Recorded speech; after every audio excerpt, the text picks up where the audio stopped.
आता एक मोठी बातमी आहे। पुण्यात वसंतदादा शुगर इन्स्टिट्यूटच्या नियामक मंडळाची आज सभा आहे। शरद पवार अजित पवार एकाच मंचावर येण्याची शक्यता आहे।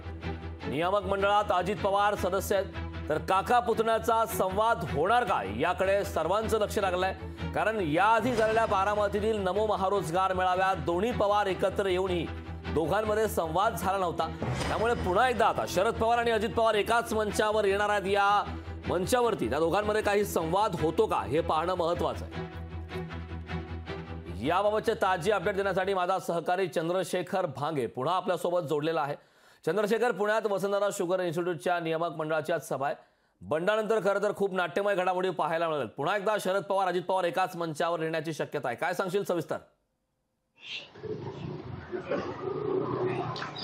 करण, खरं तर पुण्याजवळील मांजरी या ठिकाणी असलेलं जे वसंतदादा शुगर इन्स्टिट्यूट आहे, या ठिकाणची आज जी आहे ती सर्वसाधारण सभा आहे आणि या सभेसाठी जे आहे ते खासदार शरद पवार हे उपस्थित असणार आहेत। त्याचबरोबर उपमुख्यमंत्री अजित पवार, त्याचबरोबर दिलीप वळसे पाटील हे जे वसंतदादा शुगर इन्स्टिट्यूटचे पदाधिकारी आहेत त्यांची सगळ्याची उपस्थिती असणार आहे।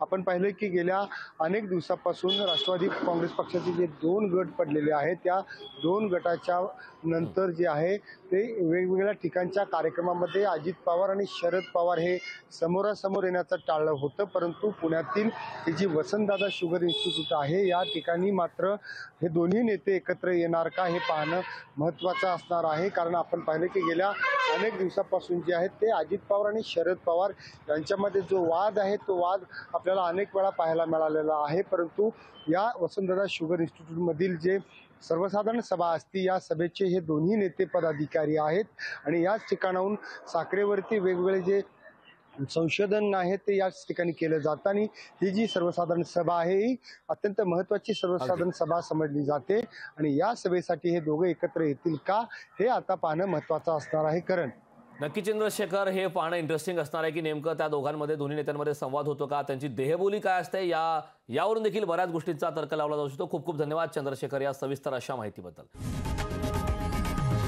लोकशाही मराठी ऐका, पहा, जागरूक रहा।